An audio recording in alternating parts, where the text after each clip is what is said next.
अस्सलामुअलैकुम। उम्मीद है आप सब खैर आफियत से होंगे। नाज़रीन करामी, ऑपरेशन संदूर अब बच्चों की नसाबी किताबों का हिस्सा होगा। भारत की दिफाई हिकमत अमली को नई नस्ल तक पहुंचाने की कोशिश।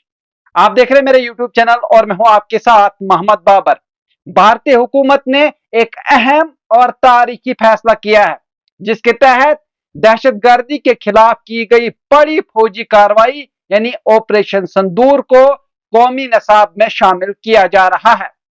कौमी कौंसल बराए तालीमी तहकीक व तरबियत यानी NCERT जल्द ही इस मौजू पर एक जामिया तालीमी मॉड्यूल तैयार करेगी, जो हिंदुस्तानी तुलबा को यह समझाने में मदद देगा कि एक मुल्क किस तरह दाखिली और खारजी खतरात का सामना करता है और इनसे निपटने के लिए क्या फैसले और इकदाम किए जाते हैं।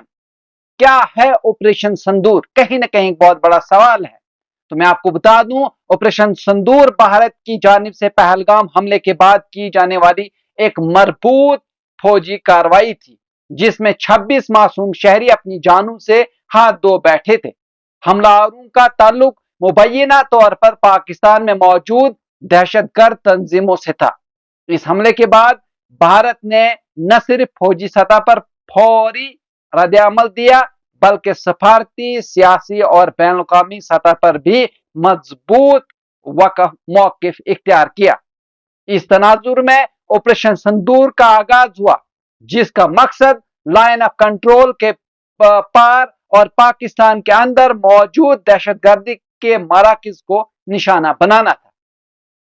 नसाब में शामिल करने का मकसद क्या है?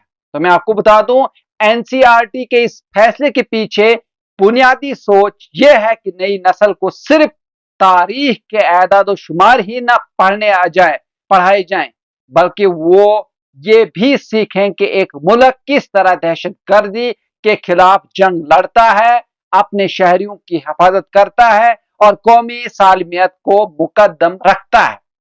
मॉड्यूल को 2 हिस्सों में वो तकसीम किया जाएगा, यानी तीसरी से 8वीं जमात के तुलबा के लिए एक सादा और तस्वीरी अंदाज में मॉड्यूल तैयार किया जाएगा।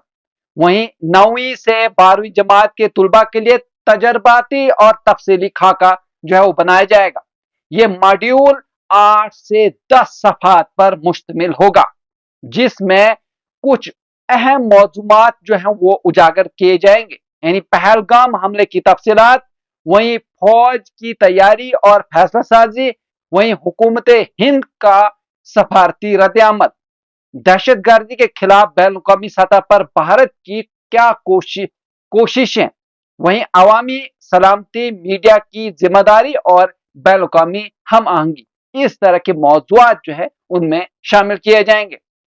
तुलबा को मिलेगा हकीकी दुनिया का इल्म, यानी ये इक़दाम महज हुब्बुल वतनी के जज्बात उभारने के लिए नहीं, बल्कि तुलबा को हकीकी दुनिया के खतरात, आलमी सियासत, सफारतकारी और जंगी हिकमत अमली का शऊर देने के लिए वो किया जा रहा है। इसमें तुलबा ये भी सीखेंगे कि भारत ने किस तरह बैनुल-अक़वामी दबाव और अंदरूनी सियासी तनाव के बावजूद कौमी मुफाद को तरजीह दी और दहशतगर्दी के खिलाफ अमली इक़दाम किए। माहिरीन तालीम और सिक्योरिटी तज्ज़ियाकारों की राय की अगर बात करें, तो माहिरीन तालीम ने इस फैसले को सराहा है और कहा है कि बच्चों को महज नजरियाती तालीम ही नहीं, बल्कि मौजूदा आलमी चैलेंजेस और कौमी सलामती के बारे में भी तालीम देना वक्त की अहम जरूरत है।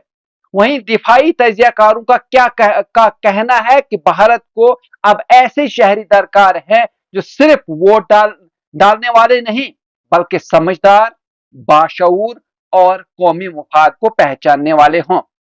ऐसा नसाब तैयार करना जो मुस्तक़बिल के शहरियों को सच्चाई, कुर्बानी और हिकमत अमली की पहचान दे, एक मुस्बत कदम है। आखिर पे मैं आपको बता दूं कि तालीम सिर्फ किताबों तक महदूद नहीं। NCERT का ये कदम ये पैगाम देता है कि तालीम अब सिर्फ तारीखी वाक़ात याद करने तक महदूद नहीं रही, बल्कि कौम साजी, वहीं कौमी सलामती और हकीकत पर मबनी शऊर की तरफ बढ़ रही है। भारत ने एक बार फिर यह साबित किया है कि दहशतगर्दी के खिलाफ जंग सिर्फ सरहदों पर नहीं बल्कि जहनों और नसाबों में भी लड़ना होगी, और ये जंग सिर्फ हथियारों से नहीं बल्कि इल्म और आगाही से जीती जाएगी। जी नाजरीन, अगर आप इस तरह के और भी न्यूज देखना चाहते हैं तो आप हमारे चैनल को सब्सक्राइब कर सकते हैं, लाइक कर सकते हैं और शेयर कर सकते हैं। मुझे दीजिए इजाजत, शुक्रिया।